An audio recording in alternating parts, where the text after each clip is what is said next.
Suspense. And the producer of radio's outstanding theater of thrills, the master of mystery and adventure, William N. Robeson. Psychiatrists can tell you some very interesting things about the symbolism of money, and they may be right. Have you ever noticed the furtive way people deposit and withdraw money in a bank? As though it were an almost indecent act, something which should be done secretly and in private. Of course, bank employees are different. Money to them is a commodity, the raw material of their business. They handle it impersonally, without feeling. That is, most of them do. But every now and then, a man can't stand working around so much loot, and he dips his hand into the till and gets it caught. Not so the hero of our story. He has time and patience and brains. He robs a bank and is never caught by the police. Listen then as Mr. Frank Lovejoy stars in Death in Box 234, which begins in just a moment. Here's actress Joan Bennett. It's terrible to try to act with a dreadful cold. To feel better quickly, I take 4-way cold tablets, the fast way to relieve nasty cold distress. Yes, tests of 4 leading cold tablets proved 4-way fastest acting of all. Amazing 4-way starts in minutes to relieve aches, pains, headache, reduce fever, calm upset stomach, also overcomes irregularity. When you catch cold, try my way. Take 4-way cold tablets, the fast way to relieve cold distress. 4-way, 29 and 59 cents. Here's a word about another fine product of Grove Laboratories. Had dandruff for years? Now get rid of it in 3 minutes with Fitch Dandruff Remover Shampoo. 3 minutes with Fitch regularly is guaranteed to keep unsightly dandruff away forever. Apply Fitch before wetting hair. Rub in 1 minute. Add water. Lather 1 minute. Then rinse 1 minute. Every trace of dandruff goes down the drain. 3 minutes with Fitch, embarrassing dandruff's gone. Fitch can also leave hair up to 35% brighter. Get Fitch Dandruff Remover Shampoo today. And now, Death in Box 234, starring Mr. Frank Lovejoy. A tale well calculated to keep you in suspense.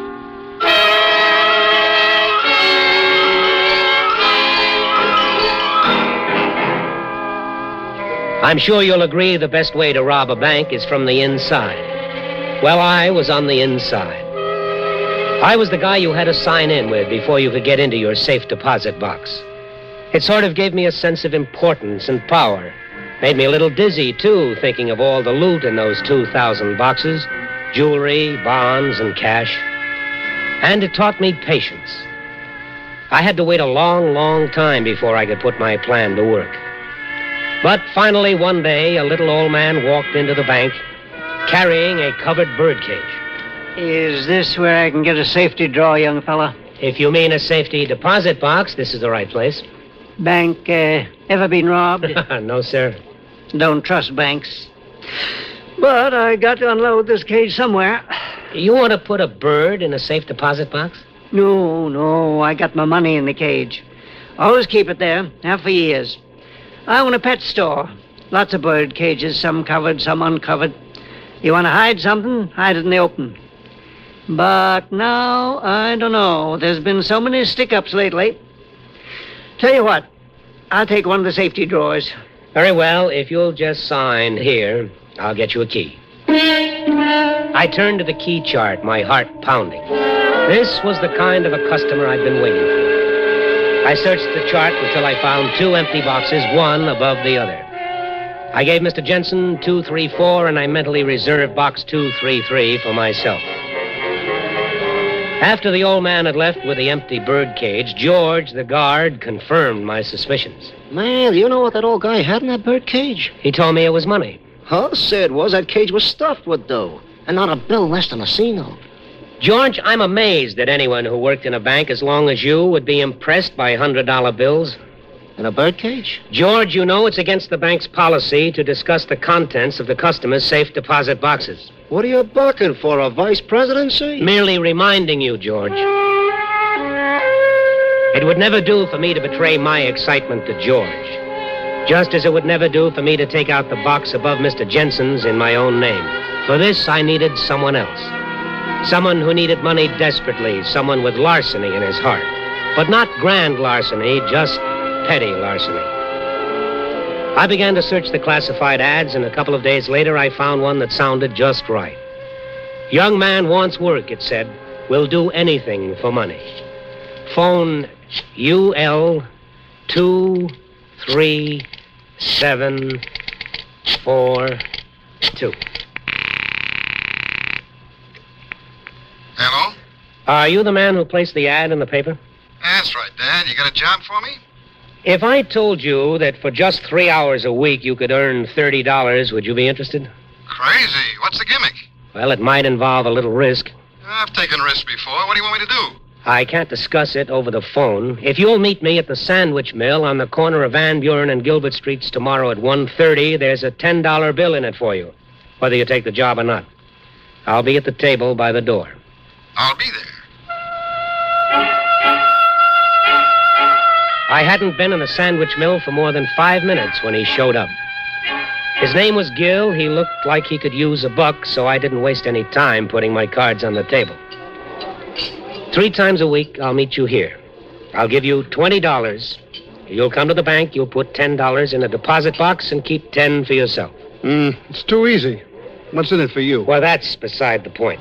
If you do as I say, you'll have $30 a week. If you don't, you'll have nothing. First time you don't show up, the deal will be off. Have you got that straight? Yeah. How long will this go on? Well, that depends when I no longer need your services. All the money you leave in the deposit box will be yours, plus a $1,000 bonus. Still interested?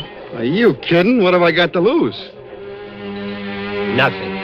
He couldn't lose. I couldn't lose. Nobody could lose but Mr. Jensen. And any old man who carries his dough around in a bird cage deserves to lose it.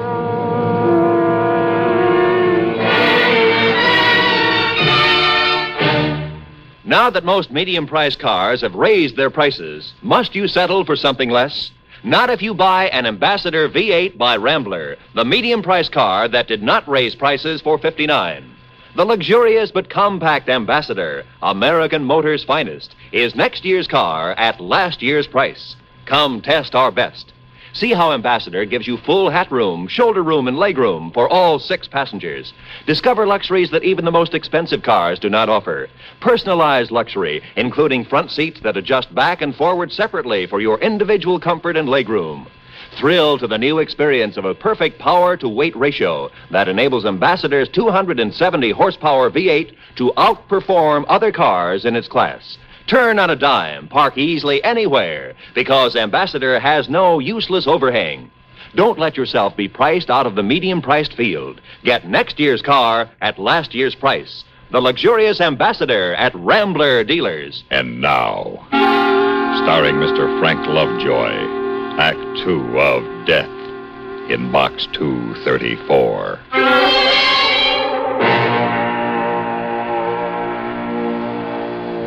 Like I said, robbing a bank takes a good plan and lots of patience. I had both. 3 times a week, Gil, my hired stooge, deposited $10 in his safe deposit box.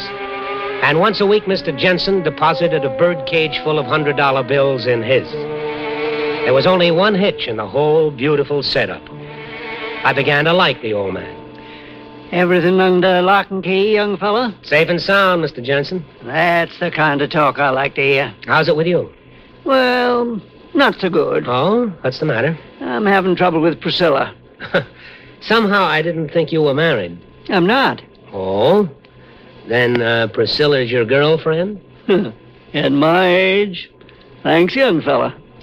No, Priscilla's a parrot. A lady parrot? I think so. Never been sure, though. Had her for 10 years, and I'm still not sure. Hard to tell with parrots. What kind of trouble has Priscilla been giving you? Well, I worry about her. She's been off her feed. Hasn't had a single seed for nearly a week now. Usually eats right out of my hand. Now she just sits in a cage and droops. Well, I don't like it. I don't like it at all. Well, if I were you, I wouldn't worry about it.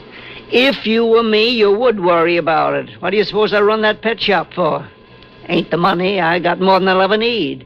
It's for friends. Friends? Sure. Priscilla and the other birds and the puppies, even the goldfish. Friends. They're all the friends I got. But it's more friends than most fellas my age has got left. You see what I mean? He's a nice old guy. As George the guard escorted him and his birdcage into the vault, I couldn't help feeling like a heel. But only for a moment. On his way out, Mr. Jensen stopped at my desk again. Well, young fella, I won't be seeing you so often anymore. Oh, you're going away? No. No, but you got all my money here now, so I'll just drop by every month or so to check up on you. Now, you take good care of it, young fella. Don't you worry, Mr. Jensen. I'll take care of your money as if it were my own. Now, only one thing stood between me and Mr. Jensen's money. My friend George, the guard. George knew Mr. Jensen. George would blow the whistle if he saw Gil emptying Mr. Jensen's box. So George had to be put out of action during our action. But how? Well, in order to get anywhere in this world, you've got to use the other fellow's weakness. Gil's weakness, like mine, was that root of all evil, the love of money. And George's weakness was alcohol. He kept a pint stashed in the glove compartment of his car, and every day after lunch, he sneaked out to the parking lot for a quick belt. And a Mickey in George's pint would put him in the emergency hospital for the afternoon. That night, I called Gil to make sure he'd meet me at the usual time and place. And the next morning, on my way into the bank, I doctored George's booze. The morning dragged by slowly. 10:30, 11, 11:30. Everything was set for the big heist, the perfect bank robbery. I'd covered every detail. Nothing could go wrong now. I'd thought of everything. Good morning, young fella. But this.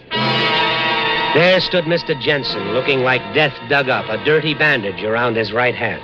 I come in to look at my money. Of course, Mr. Jensen. What happened to your hand? It's that Priscilla. She bit me. Finally got her appetite back and had a piece of my hand for breakfast. Have you seen a doctor? No, but don't believe in doctors. But you never can tell. A thing like that might be dangerous, give you blood poisoning. Don't you worry about me, young fella. Nature'll take care of it. Always been a great believer in nature. It ain't the bite that bothers me. It's Priscilla. I can't understand why she turned on me. She was my oldest friend. Mr. Jensen was in the vault for a long, long time, and I began to wonder if I'd miss my date with Gil. I couldn't leave, of course, until I was sure he was out of the bank. But at last he came back to the desk and returned the key. Young fella, you're doing a good job. A real good job. Thank you, Mr. Jensen. Yes, sir. I just counted every single penny of my money, and it's all there. Just as safe as if I was minding it myself. Nothing like counting money, you know. Especially if it's your own. Best indoor sport I ever heard of. Well, keep up the good work, Sonny. I will, Mr. Jensen. You better get that hand looked at. Now, look after my hand. You look after my money.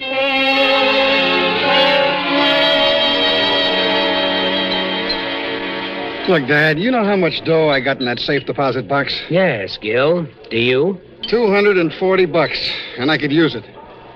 You know, there ain't nothing that can stop me from going in there and taking it out. That's right, Gil. It's your money. Yeah, well, and that's what I'm going to do. And lose your bonus? What bonus? $1,000. $1,000? Who do I have to kill? No one. I don't dig you, man, but I learned a long time ago you don't get something for nothing. That's right. Now, here's what you have to do for your $1,000. Go, man. Come into the bank at 2:30. I'll give you a large manila envelope and the key to box 234. That's just below yours. There'll be a different guard, so don't worry about being recognized. Take all the money out of the box and put it in the envelope. When you come back to my counter, return the key, give me the envelope. I'll give you an identical one with $1,000 in it. Just like that. I'm reading your mind, Gil. Don't try to walk out of the bank with the money. All I have to do is push one little button and you'll be shot before you reach the door. Remember that. What about my $240? Well, you come back tomorrow. You get it out of box 233, and that's the last time I want to see you. Have you got everything straight? I got it straight. I'm reading your mind again. Stop thinking about $10,000 reward leading to the arrest and conviction. You couldn't prove a thing. It's your word against mine, not a shred of proof or evidence. So just take your $1,240 and go quietly. When I got back to the bank, George was nowhere to be seen. And Big Joe, the guard who works the front door, was back at the vault. Right on the dot of 2:30, Gil came into the bank, took the manila envelope and the key to box 234 and disappeared into the vault, followed by Big Joe. 5 minutes later, he was back. He shoved the key across the counter, but he held onto the manila envelope full of money. I held onto the envelope containing the $1,000 bonus. How do I know there's $1,000 in that envelope? You don't? Yeah, but I know what's in this envelope, and it's plenty. I know. More than $1,000. Lots more. Don't be greedy, Gil. I got a right to some of it. All right, go ahead. Take it all. But you'd better hurry. The guard is looking this way. Now remember, there's the little button under the counter. My finger is on it, Gil. Shall I push it now? Here's the envelope. Give me the grand. I thought the day would never end, but of course it finally did. And I rushed home to my apartment, double-locked the doors, ripped open the envelope, dumped the money onto a coffee table in a beautiful green pile, and began counting it. I was only up to $50,000 when I noticed there was blood on the money. Fresh, wet blood. And I discovered I'd cut my finger when I'd torn open the envelope. One of those deep paper cuts that don't hurt at first, but only bleed. I wrapped my handkerchief around it and went on counting. 100, 110, $118,000. Old man Jensen was right. There's no greater indoor sport than counting your own money. And every cent of it was mine now.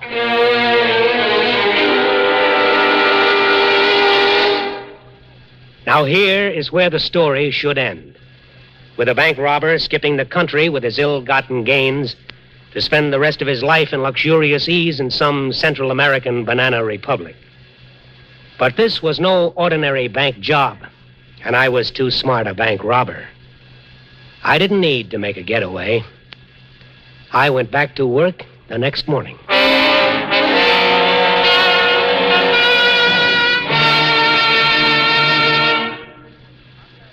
It's early evening, and you're out visiting friends. The conversation is stimulating. Perhaps a pleasant game of cards has started. You're relaxed and enjoying yourself. But your enjoyment could be spoiled if you should suddenly feel a troublesome twinge of acid indigestion, heartburn, or gas. Then your evening is ruined. But not if you bring Tums along. You take a Tums tablet with no fuss or inconvenience. You relax and let the remarkable medically tested antacid ingredients in Tums go to work. Tums work fast. As a matter of fact, in a matter of seconds, you're feeling better. You're enjoying yourself again. You see, nothing but Tums works so fast to make you feel so good so long. So wherever you are, always carry Tums for quick relief from acid indigestion, heartburn, gas. T-U-M-S, Tums, 10 cents. 3-roll pack, a quarter. Or get the new 6-roll Tums pack, just 49 cents. And now, starring Mr. Frank Lovejoy, Act 3 of Death in Box 234.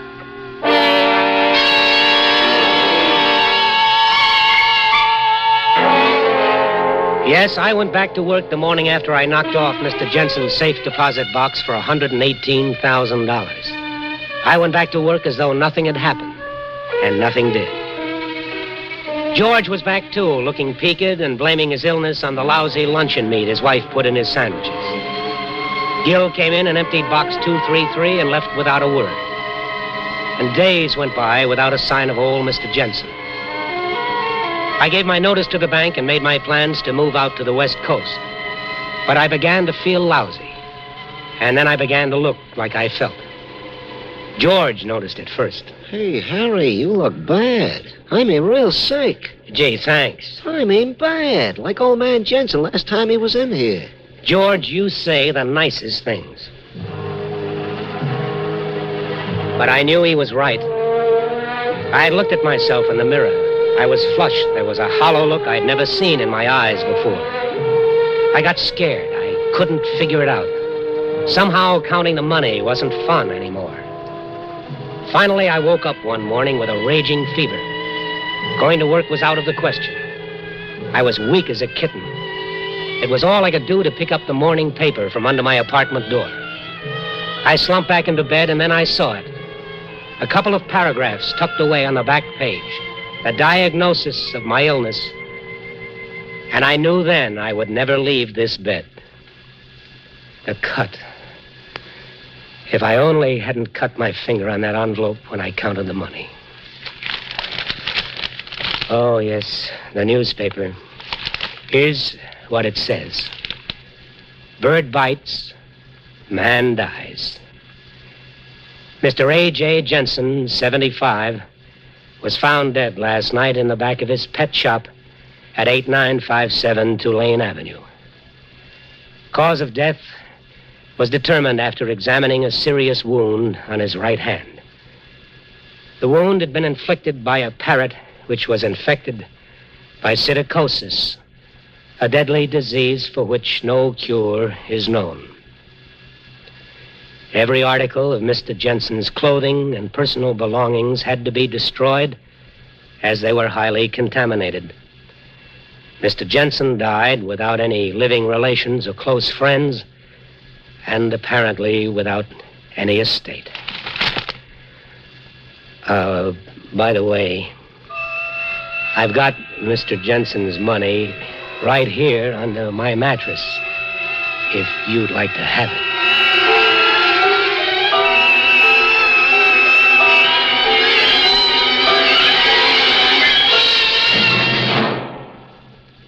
Suspense, in which Frank Lovejoy starred in William N. Robeson's production of Death in Box 234, written by Don Hahn. In a moment, the names of the supporting players and a word about next week's story of Suspense. Hi there, Frank. Fill her up, will you? Sure thing. Say, Frank, what's this I just heard on the radio about a big treasure hunt? Said I might have a Fram filter cartridge in my car right now worth $1,000 and not even know it. Well, that's right. A regular filter check is important to today's cars. So important that Fram Corporation is paying from $1 to $1,000 in prizes to get people to check their filters now. Not cash money, Frank. Oh, yes, sir. This is Fram's silver anniversary. Last year, 10,000 secretly numbered Fram filters were distributed all over the United States and installed in cars during regular servicing. And if you have one in your car now, you could get up to 1,000 silver dollars. And I'd get up to $1,000 too. Well, what are we waiting for? Let's check my oil filter. And let's check my air filter, too. Hurry, folks. Get in on the big Fram treasure hunt. You could win up to $1,000 in cash. Check your car filters now. Supporting Frank Lovejoy in Death in Box 234 were Edgar Staley, Lou Krugman, and Sam Pierce. Listen. Listen again next week when we return with script by Mark Brady. Another tale well calculated to keep you in suspense. This is the CBS Radio Network.